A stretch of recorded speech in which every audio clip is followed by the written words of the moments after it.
హల్లెలూయా. ఈ దిన వాక్యము 6వ తారీఖు 4వ నెల 2026వ సంవత్సరం.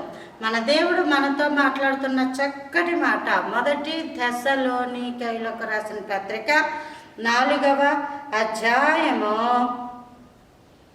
9వ వచనం. సహోదర ప్రేమను గూర్చి మీకు రాయనక్కరలేదు, మీరు ఒకరినొకడు ప్రేమించుటకు దేవుని చేతనే నేర్పబడితిరి. సహోదర ప్రేమ గూర్చి మీకు రాయనక్కర్లేదు. ఈ ప్రేమే భయంకరమైన మోసకరమైనది. దురభిమానము ప్రేమ రూపంలోనే ఉంటుంది. మనుషులను ప్రేమించాల్సిన దానికన్నా ఎక్కువగా ప్రేమించడం, మాట్లాడాల్సిన దానికన్నా ఎక్కువగా మాట్లాడడం, చెప్పకూడనివి చెప్పడం, చూపించకూడనివి చూపించడం, తినకూడనివి తినేలాగా చేసేయడం, వ్యర్థమైన వాటిని అనుసరించేలాగా చేయడం, ఇదంతా ప్రేమే. ప్రేమ చూపిస్తున్నట్టు వాళ్ళ మాటను కాదనలేక ఉక్కిరి బిక్కిరి అయ్యేటంతగా ఆ ప్రేమ చేత మోసపోతున్నారు. చిన్నపిల్లల కానుంచి యవనస్తులు కానుంచి ఇంకా పెళ్ళైన వాళ్ళు కూడా విపరీతమైన క్రమము కానీ సంబంధాలు పెట్టుకుని ప్రేమ చేత మోసపోతున్నారు. ఆ ప్రేమలన్నీ లోక సంబంధమైనవి, ఏది కూడా దేవునిది కాదు.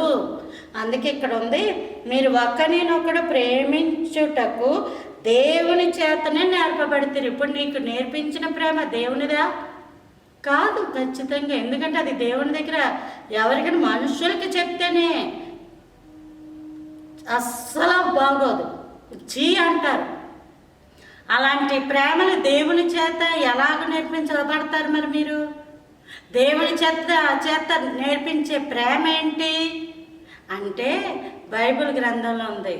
అబ్రహాము లోతుని సొదొమ గొమొర్రా మనుషుల్ని పట్టుకొని వెళ్ళిపోతే అబ్రహాము వెళ్ళాడు, కాపాడాడు. కానీ అబ్రహాము సొదొమ రాజుకి షేక్ హ్యాండ్ కూడా ఇవ్వాల. ఆ సొదొమ రాజు ఎన్ని ఇచ్చినా సరే అబ్రహాము నాకు ఇది వద్దనే అన్నాడు. ఆహారము కూడా నా పనివారు తింటారన్నాడు. అబ్రహాము కూడా తిన్నట్టు మనము చూడం. లోకంలో ఎవరితో ఎలా ఉండాలో హద్దుల్లో ఉంటూ ప్రేమించడమే నిజమైన ప్రేమ. హద్దులు దాటేసి ప్రేమించాల్సిన అవసరం ఎవరికి లేదు. కాబట్టి దేవుని చేత నేర్పబడిన ప్రేమ శాశ్వత కాలం ఉంటుంది. అట్టి కృప దేవుడు మనందరికీ అనుగ్రహించును గాక. Praise the lord.